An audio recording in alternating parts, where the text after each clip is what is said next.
হেই boy, আসসালামু আলাইকুম। It's me Zahid Hasan from Saudi Arabia. সাথের সবাই আজকে হুটহাট করে প্ল্যানিং করে বসলো আজকে কোথাও ঘুরতে যাওয়ার দরকার, যেহেতু অনেকদিন হয়েছে আমরা কোথাও ঘুরতে যাচ্ছি না, আমাদের ট্যুরের প্ল্যানিং হচ্ছে না।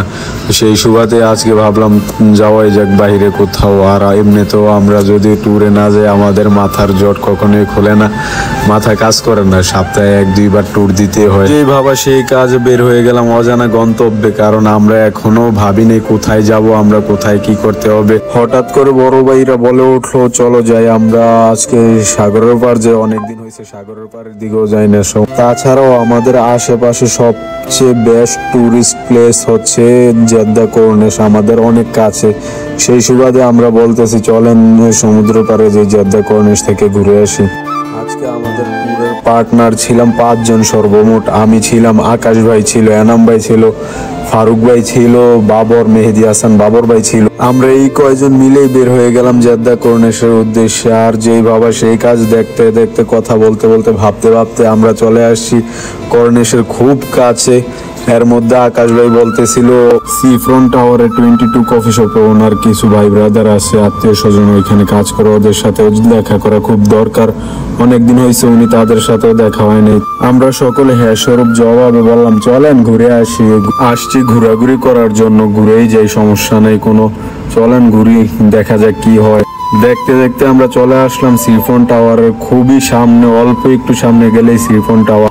অবশেষে আমরা চলে আসছি আমাদের গন্তব্য কর্নিশে, কারণ আমাদের সাথের লোকজন বলতেছিল আসেন আগে বিচের পার থেকে একটু ঘুরে আসি, তারপর না ওদের সাথে দেখা করতে যাই। যেই না আমরা সামনে যাওয়া শুরু করলাম, হঠাৎ করে পোলাবেন বলতেছে আসেন ওদের সাথে আগে দেখা করি, বিচের সামনে পরেও ঘোরা যাবে, বিচের মধ্যে তেমন কিছু নেই। আমরা তো প্রায় সময় এখানে আসি, চলেন সি ফ্রন্টে যে আগে ওদের সাথে দেখা করে আসি, পরে না হয় এখানে ঘোরাঘুরি করা যাবে। সি ফ্রন্ট টাওয়ার চলে গেছি 22 কফিতে। এখান থেকে উপরের ভিউ অসাধারণ।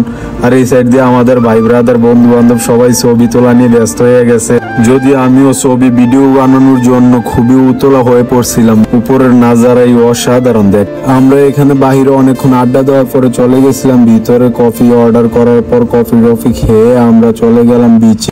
আজকে সমুদ্র খুব উত্তপ্ত দেখা যাচ্ছে, আর সমুদ্রের পারে নোনা পানির যে হাওয়া আসে, শরীর পুরো আঠা আঠা হয়ে গেছিল। সৌদিতে এমনিতেও গরম, এক একজনের অবস্থা পুরো কাহিল, তারপরও ঘোরাঘুরি করতে। সমুদ্রতে অনেক ঘোরাঘুরির পরে আমরা চলে গিয়েছিলাম বাওয়াদিতে। প্যাডে খুব খিদা ছিল, হান্ডি ডাইনে চলে গেছিলাম, বাওয়াদির নতুন স্পেশাল বাংলাদেশি হোটেল।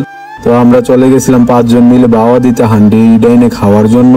আমরা হান্ডি ডাইনে গিয়ে অর্ডার করছিলাম চট্টগ্রামের মোর ফেমাস একটা খানা, যেটাকে চট্টগ্রামের ভাষায় মুসা বলে।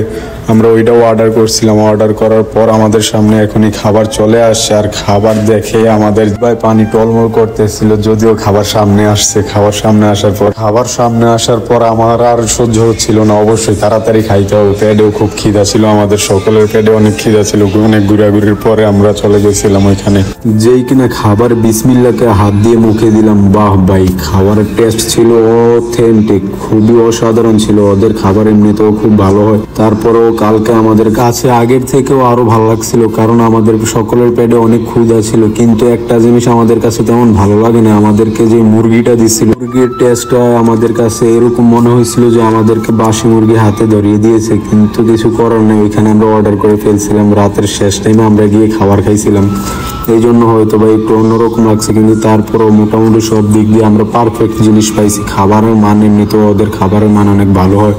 খাবারের শেষে আমাদেরকে যে ফিন্নিটা দেওয়া হয়েছিল, ওই জিনিসটা আমার কাছে সবচাইতে বেশি ভালো লাগছিল। এমনিতেও আমার ফিন্নি পায়েস খুব পছন্দের, এই জন্য আমার কাছে আরো বেশি ভালো লাগছিল। খাবার শেষে আমাদের সকলের অবস্থা খুবই নাজেহাল, আমরা খুব টায়ার্ড হয়ে গেছিলাম, অনেক খাইছি। পেটে একদম ওভারলোড হয়ে গিয়েছিল আমাদের। ওভারলোড মানে কি একবারে ফুল ছিল, গলা পর্যন্ত খাবার আইসা পড়ছিল। মজার খাবার এমনিতেও কে মিস করে। তাছাড়াও দেশি স্বাদ থাকে এই খাবারের মধ্যে। আমরা বিদেশে যা রান্না করি দেশি স্বাদ তেমন আমাদের হাতে দেশি স্বাদ পাওয়া যায় না।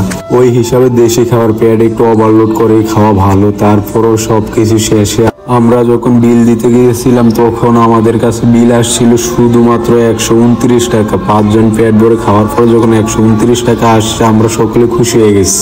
এত খাবার 129 টাকায় ভাবাই যায় না। তারপর সবকিছু মিলে আলহামদুলিল্লাহ। আজকের ভিডিও এইটুকুই ছিল, দেখা হচ্ছে পরের ভিডিওতে। আল্লাহ হাফেজ। ভিডিও ভালো লাগলে লাইক কমেন্ট শেয়ার দিয়ে পাশে থাকুন।